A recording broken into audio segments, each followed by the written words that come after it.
Bonjour à toutes et à tous et merci beaucoup à l'équipe Renard pour l'invitation et pour avoir l'opportunité de présenter le projet à ce congrès.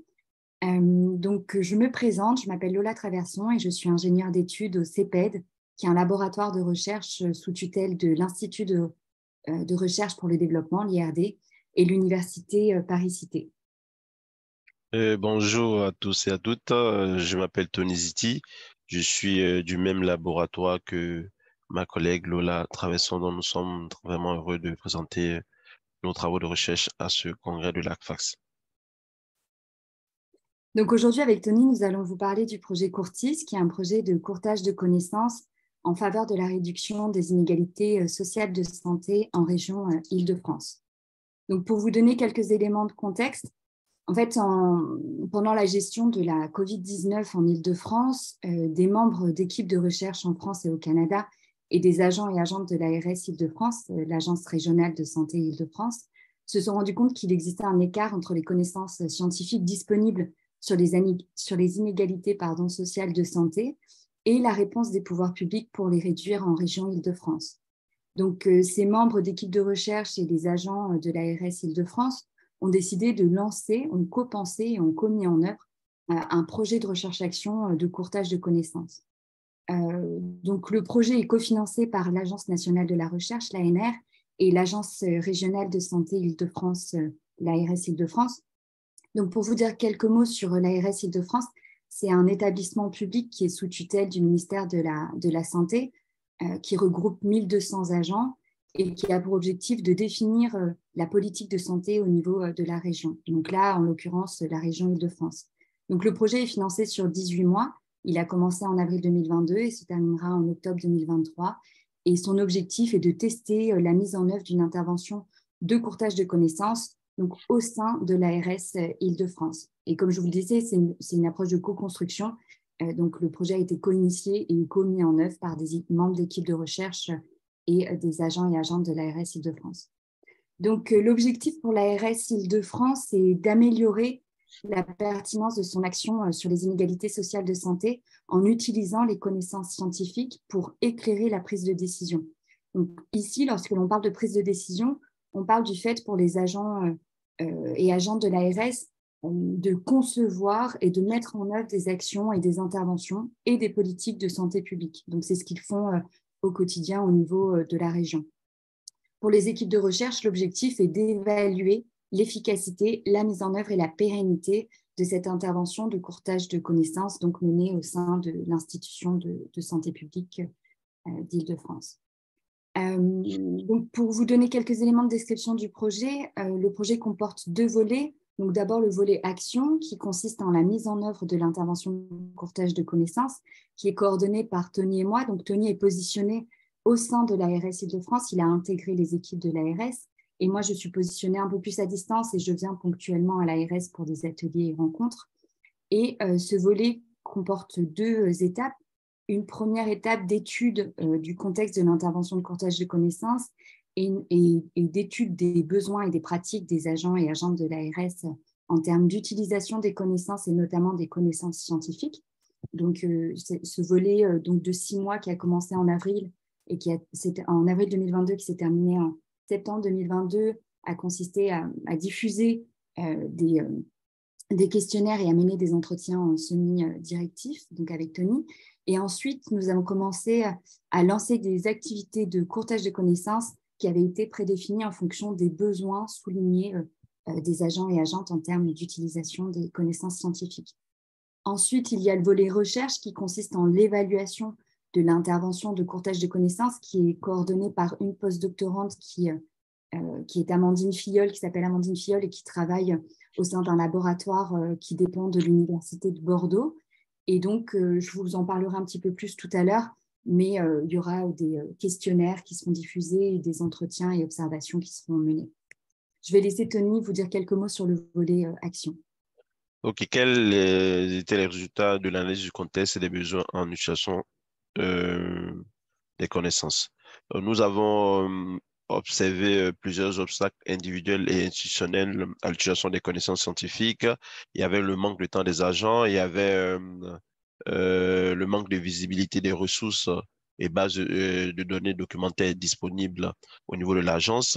Il y avait la difficulté d'accès à certains articles payants par certains agents. Et les agents ont exprimé un besoin vraiment de se faire accompagner dans l'utilisation des connaissances scientifiques au niveau de l'Agence régionale de la santé d'Île-de-France. Quelles sont les différentes activités que nous avons réalisées dans le cadre du coûtage de connaissances? On a deux activités principalement. On a le suivi du MOOC d'introduction au transfert de connaissances, qui est un MOOC qui est gratuit, réalisé par l'équipe RENA et les membres de l'IED. Et le suivi de MOOC aux agents de l'ARS permettait de les former, de les familiariser au concept de coûtage de connaissances, du transfert de connaissances et des différents outils qui pouvaient être utilisés.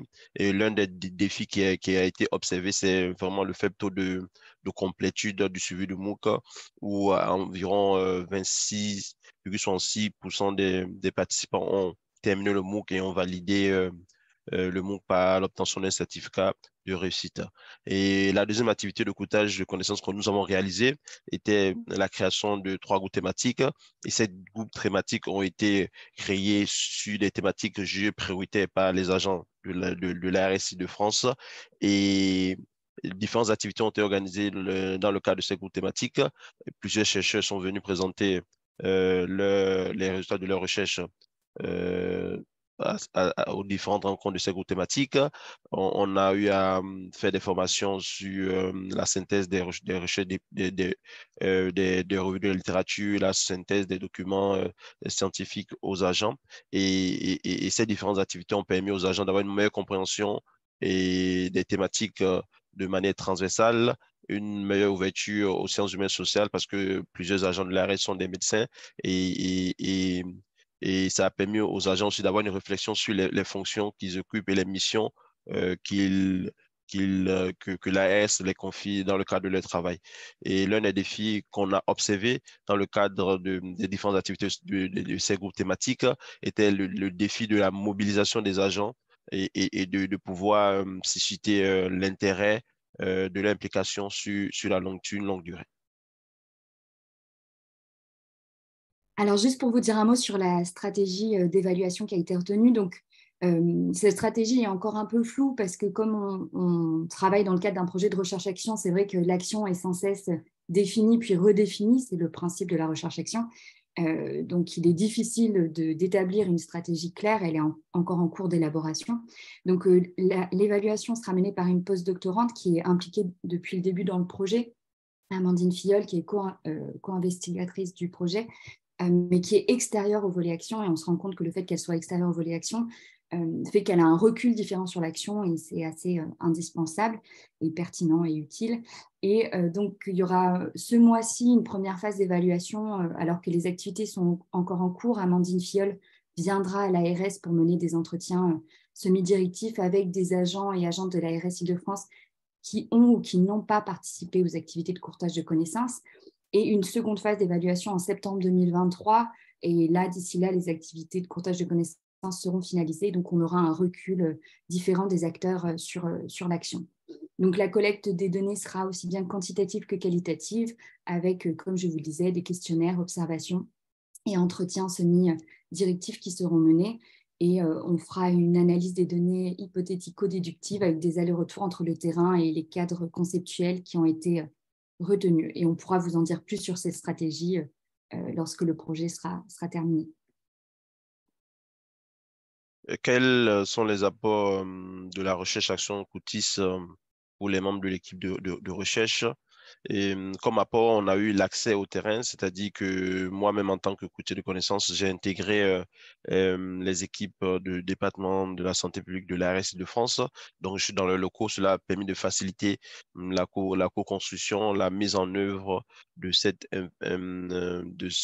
recherche-action au sein de l'Agence régionale de la santé Île-de-France et ça a permis aux différentes parties prenantes de mieux s'approprier le projet et de faciliter sa pérennité.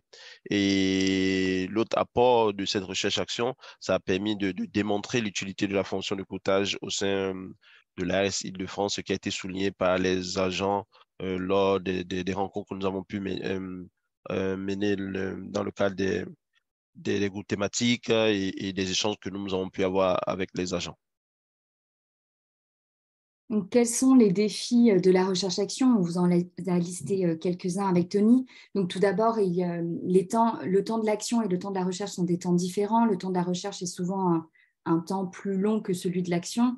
Et c'est vrai, avec Tony, on s'est rendu compte en fait qu'en coordonnant l'intervention de courtage et tout le volet action du projet, il était difficile pour nous de prendre du recul sur l'action. Et c'est vrai que là, l'intervention d'Amandine Filleul, qui est plus extérieure au volet action et à la coordination de l'intervention de courtage de connaissances, voilà, ça nous permettait de prendre un recul différent et c'était vraiment utile pour nous de pouvoir discuter avec elle. Ensuite, il y a aussi le temps de la co-construction. Donc, créer des liens de confiance, ça prend du temps. À apprendre à se connaître avec les agents de l'ARS qui peuvent avoir aussi, par rapport aux chercheurs, des méthodologies de travail qui sont différentes. Et puis, il y a aussi le fait de devoir co-valider nos supports ou même co-écrire des articles ensemble. Ça prend du temps et sur le temps court des 18 mois du projet, ça reste un véritable défi. Ensuite, il y a le défi, Tony en parlait, de susciter et de maintenir l'intérêt des agents sur la durée. C'est vrai que les agents s'impliquent dans les activités du projet, mais ils ont des emplois du temps qui sont déjà très, très chargés, donc c'est difficile pour eux de s'impliquer, surtout parce que c'est vrai que l'institution aussi, l'agence, valorise peu leur implication, incite peu les agents à s'impliquer dans les activités de courtage de connaissances. Et donc, pour nous, c'est un véritable défi pour les mobiliser voilà, malgré ces obstacles-là. Il y a aussi les enjeux des codes institutionnels, de l'agenda politique, dont on ne peut pas trop s'écarter, les enjeux hiérarchiques et de pouvoir. C'est vrai qu'on essaye, au cours de chaque rencontre et atelier, de créer des conditions qui soient favorables pour que les agents puissent s'exprimer librement, voilà, au-delà de la présence de leur supérieur hiérarchique, par exemple. Et voilà, c'est vrai que ça, c'est des enjeux auxquels on est obligé voilà, on est obligé d'y être attentif et de créer des conditions favorables pour que ce ne soit pas problématique pour les agents et pour leur implication dans les activités du projet. Et il y a aussi le fait de devoir penser le financement en amont. Ce projet de recherche-action, comme je vous le disais, voilà, c'est vrai qu'on n'avait pas au début du projet pensé toutes les activités que l'on allait mener. On ne pouvait pas anticiper ces mises en œuvre et donc du coup, voilà, penser le financement en amont reste un défi. Et il y a aussi le défi du fait que le projet soit financé à moitié par une des parties prenantes, donc par l'ARS Île-de-France, qui est une des parties prenantes du projet. Quelle indépendance et quelle exploitation on pourra faire des données de la recherche? Est-ce que l'on pourra parler de tout ou pas? Donc ça, c'est des questions que l'on se pose. Et puis il y a aussi, voilà, pour que le projet se pérennise, c'est vrai qu'il faut des financements, il faut des moyens. Et ça, c'est bien de le penser en amont, mais ça reste un défi. OK, nous avons identifié quelques recommandations à ce stade du projet Cotis, même si elle n'est pas encore finalisée, pour consolider le coûtage de connaissances et optimiser l'utilisation des connaissances scientifiques au sein de l'ARS Île-de-France.